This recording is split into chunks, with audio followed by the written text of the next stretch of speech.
सबको मेरा नमस्कार। आज हम देखेंगे ओम प्रकाश वात्मीकि द्वारा लिखित शवयात्रा नामक एक കഹാനി.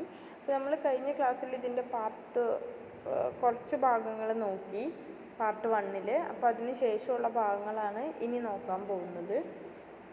അപ്പോൾ നമ്മൾ പാർട്ട് 1 കണ്ടു നമ്മുടെ ഗ്രാമത്തിലെ സുർജ ഉണ്ട്, സുർജൻ്റെ മോള് സന്തോ അവിടെ ഉണ്ട്. അവരുടെ മകനായിട്ടുള്ള കല്ലൻ റെയിൽവേയിലാണ് ജോലി ചെയ്യുന്നത്. അപ്പോൾ ഇവരെത്ര ഹൈ പോസ്റ്റിലെത്തിയാലും അവിടുത്തെ ആൾക്കാർ ഇവരൊരു ചമാർന്നുള്ള രീതിയിൽ തന്നെയാണ് കാണുന്നത്.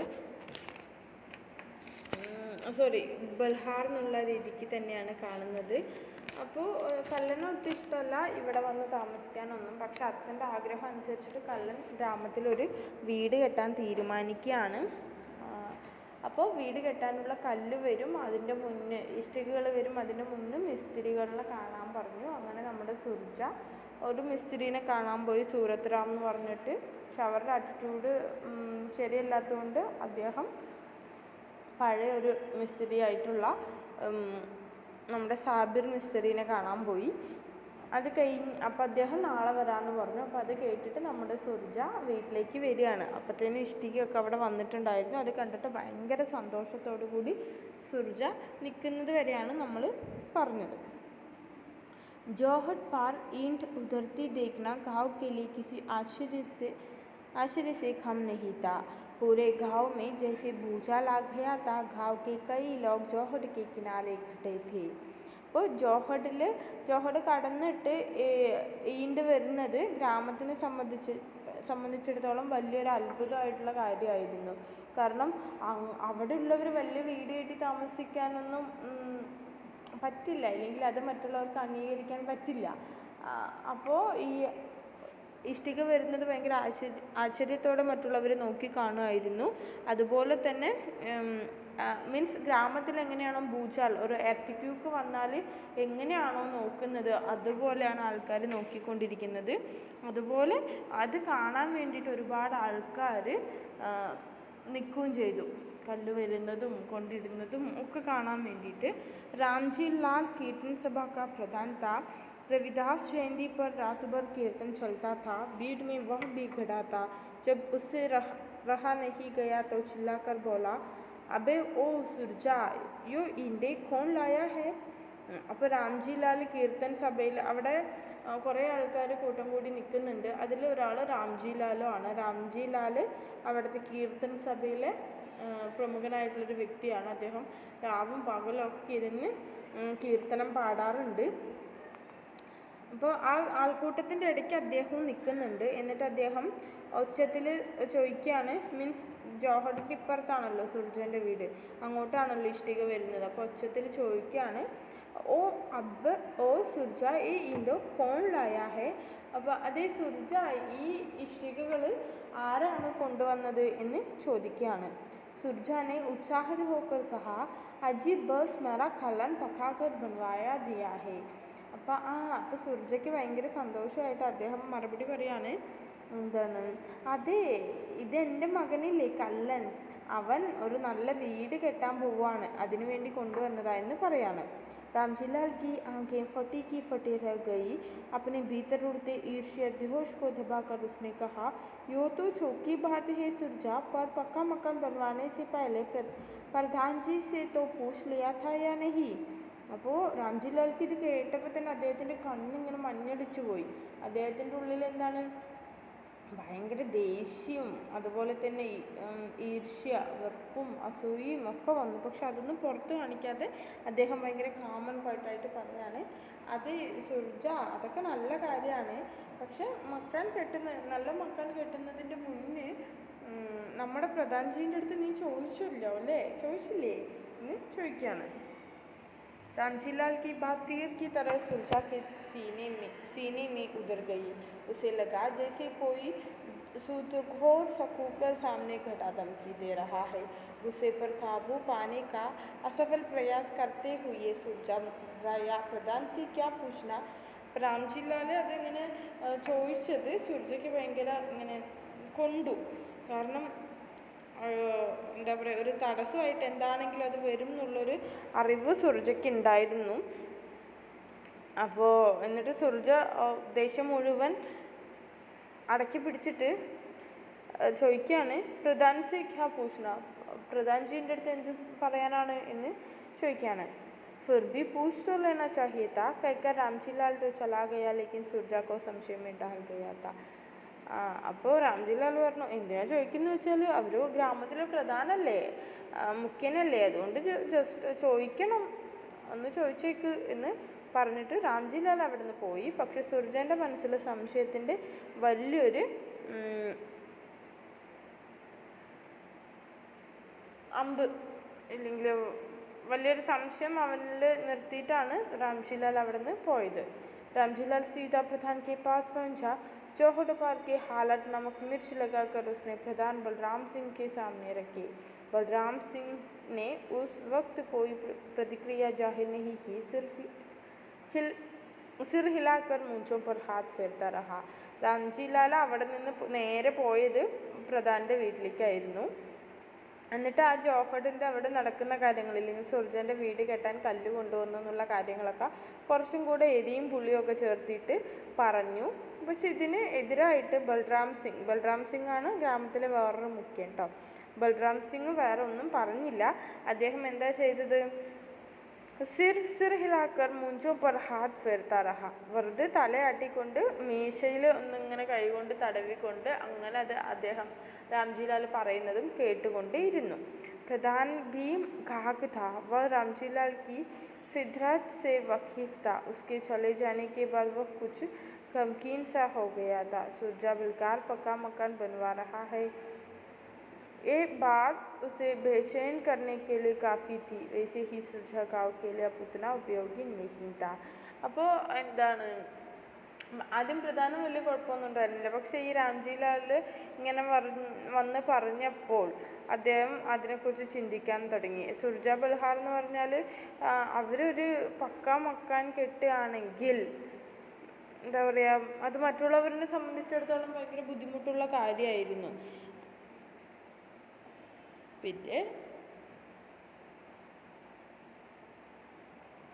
പിന്നെ മക്കാൻ കെട്ടുന്നത് കൊണ്ട് കുഴപ്പമില്ല. പക്ഷെ സുർജനെ പോലെ ഗ്രാമത്തിൽ ഒരു ഉപയോഗവും ഇല്ലാത്ത ആളെ മക്കാൻ കെട്ടുന്നതിന് ഈ പ്രധാൻജിക്കും ഒരു ബുദ്ധിമുട്ടുണ്ടായിരുന്നു.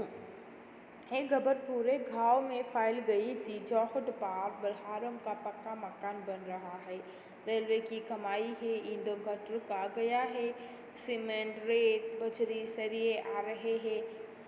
ഈ വാർത്ത, ഖബർ എന്ന് വെച്ചാൽ വാർത്ത, ഈ വാർത്ത ഗ്രാമത്തിൽ മുഴുവൻ പടർന്നു. ജോഹഡ് പാർ ബൽഹാറും ക പക്കാ മക്കാൻ ബൻ റഹാ ഹെ, അതായത് ജോഹഡ് കഴിഞ്ഞിട്ട് ബൽഹാറിൻ്റെ നല്ലൊരു വീട് കെട്ടാൻ പോകുന്നു, അല്ലെങ്കിൽ വലിയൊരു വീട് വരുന്നു എന്നുള്ള വാർത്ത നാട് മുഴുവൻ പടർന്നു. അതിനു വേണ്ടിയിട്ട് റെയിൽവേയിലാണ് ജോലി. ഇഷ്ടികകൾ ഇഷ്ടം പോലെ ട്രക്കിൽ വരുന്നുണ്ട്, സിമൻറ്റ് വരുന്നുണ്ട്, വീട് പണിക്ക് ആവശ്യമായിട്ടുള്ള കമ്പിയും മെറ്റലും അങ്ങനത്തെ എല്ലാ സാധനങ്ങളും വന്നുകൊണ്ടിരിക്കുന്നുണ്ട്. बहुत फैलते फैलते इतनी फैल गई कि मकान नहीं, गांव की छाती पर हवेली बनेगी. गिट की दरवाज़ों के लिए सागौन की लकड़ी आ रही है. सुना है रंगीन संगमरमर के टाइल भी आ रहे हैं. जितने में मुँह उतने बातें. ഈ വാർത്തകൾ പടർന്ന് എത്രത്തോളം ആൾക്കാരുടെ വായിലെത്തുന്നു അവർ വീണ്ടും പറയുമ്പോൾ വാർത്തകൾ ഒന്നും കൂടെ എരിവും പുളിയും ചേർത്തതായി. എന്താണ്, വില കൂടിയിട്ടുള്ള മരം കൊണ്ട് ഉണ്ടാക്കുന്ന കട്ടളയും അതുപോലെ എന്താ പറയുക വാതിലുമൊക്കെയാണ് അവിടെ വെക്കുന്നത് എന്ന് പറഞ്ഞു. പിന്നെ അത് സംഗമർമർ എന്താ പറയുക മാർബിളിൻ്റെ ടൈൽസൊക്കെ നല്ല വില കൂടിയ ടൈൽസാണ് വീട്ടിനകത്തേക്ക് ഇടുന്നത്. ചെറിയ വീടല്ല, ഗ്രാമത്തിൻ്റെ മുഴുവൻ മേൽക്കൂര പോലുള്ള വലിയൊരു വീടാണ് കെട്ടാൻ പോകുന്നത്. അങ്ങനെ ഒരുപാട് ആൾക്കാരുടെ വായിൽ നിന്ന് ഒരുപാട് രീതിയിലുള്ള കാര്യങ്ങൾ ഈ വീടിനെ സംബന്ധിച്ച് പുറത്തു വന്നു. अगले दिन सुबह की प्रधान का आदमी आज दमका था चौखट के किनारे. सुरजा को मन मार के उसके साथ जाना पड़ा. അടുത്ത ദിവസം രാവിലെ തന്നെ പ്രധാൻ്റെ അല്ലെങ്കിൽ മുഖ്യൻ്റെ ഒരാൾ ജോഹറിൻ്റെ അടുത്ത് വന്ന് നിന്നു. സുർജയ്ക്ക് അത് കണ്ടപ്പോൾ തന്നെ എന്താണ്, ഒരു സംശയം മണത്തു, ഇല്ലെങ്കിൽ അവൻ്റെ ജീവൻ പകുതി പോയി. सुरजा को देखते ही बलराम सिंह चीखा, आंधी में 4 पैसे आ गए तो अपनी औकत भूल गया. बल्हारों को यहाँ इसलिए नहीं बसाया था कि हमारी छाती पर हवेली खड़ी करेंगे। वह ज़मीन जिस पर तुम रहते हो हमारे बाप दादों की है. സുർജേൻ്റെ അടുത്ത് ബൽറാം സിംഗ് ഭയങ്കരമായിട്ട് നിലവിളിച്ച് പറയാണ്. കയ്യിൽ കുറച്ച് കാശ് വന്നപ്പോഴത്തേനും അവനവൻ്റെ അവസ്ഥ മറന്നോ. നിങ്ങൾ ബൽഹാറാണെന്നുള്ള കാര്യം മറക്കരുത്. നിങ്ങൾ ഞങ്ങളെക്കാട്ടിലും വലിയ വീടൊന്നും വെക്കേണ്ട കാര്യമില്ല. ഞങ്ങളുടെ വീട്ടിലേക്കുള്ള എന്താണ്, ഞങ്ങളുടെ മേൽക്കൂരയ്ക്ക് മുകളിൽ നിങ്ങൾ വീട് പണിയാന്നാണോ വിചാരിക്കുന്നത്? ഈ ഭൂമിയൊക്കെ ഉണ്ടല്ലോ നിങ്ങളിപ്പോൾ താമസിക്കുന്നത്, അത് എൻ്റെ അച്ഛൻ്റെയും മുത്തശ്ശന്മാരുടെയും ഒക്കെയാണ്. जिस हाल में हो रहते रहो, किसी को एदरज नहीं होगा. फिर सिर उड़ा के खड़े होने की कोशिश करेंगे तो घाव से बाहर कर देंगे. പറയാണ്, നിങ്ങളിപ്പോൾ ഏത് രീതിയിലാണോ ജീവിക്കുന്നത്, അതായത് നല്ല വീടില്ല, നല്ല ഡ്രസ്സില്ല, വെള്ളമില്ല, അങ്ങനത്തെ ഒരു രീതിയിൽ, അതായത് വീടൊക്കെ പൊട്ടിപ്പോയി, അടുത്ത മഴയ്ക്ക് ഉണ്ടാവില്ല എന്ന് നേരത്തെ സുർജ പറഞ്ഞിരുന്നു. അപ്പോൾ ആ രീതിയിൽ ജീവിക്കുകയാണെങ്കിൽ അവിടെ ജീവിച്ചോ, ആർക്കും ഒരു എതിർപ്പുമില്ല. എതിർച്ച് നഹിഹോ, ആർക്കും ഒരു ബുദ്ധിമുട്ടുമില്ല. പക്ഷേ തല ഉയർത്തി നിൽക്കാനാണ് ഭാവം എന്നുണ്ടെങ്കിൽ എടുത്ത് പുറത്തിടും ആ സ്ഥലത്ത് നിന്ന് എന്ന് പറയാണ്. बलराम सिंह का एक एक शब्द बूझे तीर की तरह सुरजा के जिस्म को चलनी कर गया था. सुरजा की आंखों के सामने जिंदगी के कट्टे मीठे दिन नाचने लगे, जैसे कल ही की बात हो. क्या नहीं किया सुरजा ने इस गांव के लिए. और बलराम चुनाव के दिनों में एक वोट के लिए कैसे मिन्नतें करता था. तब सुरजा बल्हार नहीं, सुरजा ताऊ हो जाता था. സുർജാനെ ഏക സർദ് സാൻസ് ചോടി. അപ്പം ഈ ബൽറാം സിംഗിൻ്റെ ഈ ഓരോ ശബ്ദവും ഇങ്ങനെ അമ്പ് പോലെ അദ്ദേഹത്തിൻ്റെ സുർജേൻ്റെ മനസ്സിൽ തുളച്ച് കയറി.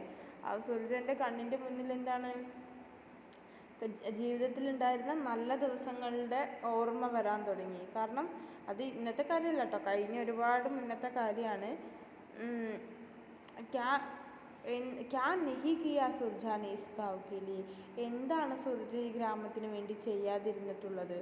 ബൽറാമിൻ്റെ ചുനാവ് കെ ദിനോമേ, അദ്ദേഹത്തിൻ്റെ ഇലക്ഷൻ സമയത്ത് ഓരോ വോട്ടിനും വേണ്ടിയിട്ട് എത്രയോ വീടുകളിൽ സുർജ കയറി ഇറങ്ങിയിട്ടുണ്ട്.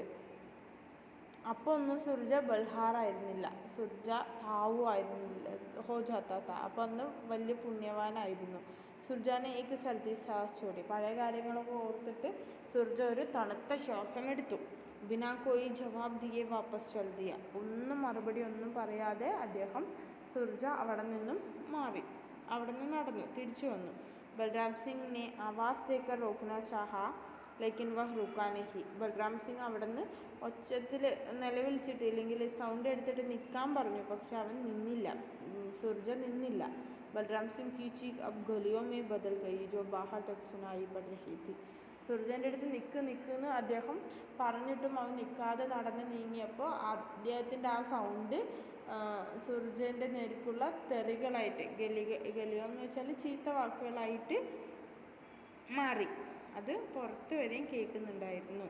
घर पहुँचते ही सुरजा ने कल्लन से कहा, तू सच कहते था कल्लू, यो घाव रहने लायक ना है. उसकी लंबी मूंछें गुस्से में फड़फड़ा रही थी, आंखों की कोर भीगे हुए थे.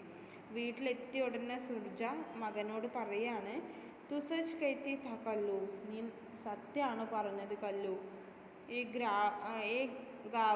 ഗ്രാമം റഹ്നെ ലായക് ന ഹൈ, ഇത് താമസിക്കാൻ പറ്റിയ ഗ്രാമമല്ല, ഇതൊന്നും നമുക്ക് താമസിക്കാൻ പറ്റിയ ഗ്രാമമല്ല കല്ലു എന്ന് അച്ഛൻ സമ്മതിക്കുകയാണ്. ആ സമ്മതിക്കുന്നതോടൊപ്പം തന്നെ അദ്ദേഹത്തിൻ്റെ ലംബി മൂഞ്ചെ, ആ നീളമുള്ള മീശ ദേഷ്യം കൊണ്ട് ഫഡ്ഫഡാ റഹിത്തി, അങ്ങനെ ദേഷ്യം കൊണ്ട് മുഖം ഇങ്ങനെ അദ്ദേഹത്തിൻ്റെ വിറയ്ക്കുന്നുണ്ട്. അതിനോടൊപ്പം തന്നെ അദ്ദേഹത്തിൻ്റെ മീശയും വിറയ്ക്കുന്നുണ്ട്. അതുപോലെ തന്നെ കണ്ണിൻ്റെ അറ്റത്ത് നനവുണ്ടായിരുന്നു, അദ്ദേഹം കരയായിരുന്നു ശരിക്കും. ബാപ്പു അബി ബി കുഷ് നഹി ബിഗട, ഏ ഈണ്ട് തോ കോയി ബി ഖരീദ് ലേങ്ക, ഈ മക്കാൻ ബന്നെ നഹി ദേങ്കി. ബാപ്പു ഇപ്പോഴും വൈകിട്ടില്ല, സമയം അതിക്രമിച്ചിട്ടില്ല. നമുക്ക് എന്ത് ചെയ്യാം, ഈ ഈടുണ്ടല്ലോ, ഈ ഇഷ്ടിക ഉണ്ടല്ലോ, അത് ആരെങ്കിലുമൊക്കെ വാങ്ങുമായിരിക്കും, നമുക്ക് ഇവിടെ വീട് വേണ്ട എന്ന് പറയാണ്. कल्लन ने सुरजा को समझाने की कोशिश की, लेकिन सुरजा ने भी जिद पकड़ ली थी, वह झुकेगा नहीं, जो होगा देखा जाएगा, इसने मन ही मन दोहराया. പക്ഷേ കള്ളൻ അത് സമ്മതിച്ചില്ല. കള്ളൻ പറയാണ് എന്താ സംഭവിക്കണമെന്ന് നമുക്ക് നോക്കാം എന്ന് പറയാണ്. ना बेटो मकान तो ईद बनाएंगे रहवेगा जान दे दूंगा पर यूँ घाव छोड़ के न जाऊंगा सुरजा ने गहरे आत्मविश्वास से कहा. ഇല്ല മോനെ, ഞാൻ ഈ വീട് എങ്ങനെയാണെങ്കിലും ഉണ്ടാക്കാം, അതിനിപ്പോൾ ജീവൻ കൊടുക്കേണ്ടി വന്നാൽ അതും ചെയ്യും, പക്ഷേ ഈ ഗ്രാമം വിട്ടിട്ട് ഞാൻ വരില്ല എന്ന് സുർജ ഭയങ്കര കോൺഫിഡൻ്റ് ആയിട്ട് പറയാണ്. कलन अजीब सी दुविधा में फंस गया था. भावावेश में आकर वह ईंटों तो ले आया था, पर गांव के हालत देखकर उसे डर लग रहा था कहीं कोई बवेला ना उठ खड़ा हो. पत्नी सरोज और बेटी सलोनी साथ आई थी. അപ്പോൾ കല്ലന് വല്ലാത്തൊരു ബുദ്ധിമുട്ടായിപ്പോയി. കാരണം അവനൊന്നും ആലോചിക്കാതെ വേഗം കല്ലൊക്കെ ഇറക്കി, ഇല്ലെങ്കിൽ ഇഷ്ടികയൊക്കെ കൊണ്ടുവന്നു. പക്ഷേ ഇപ്പോഴത്തെ അവസ്ഥ കണ്ടിട്ട്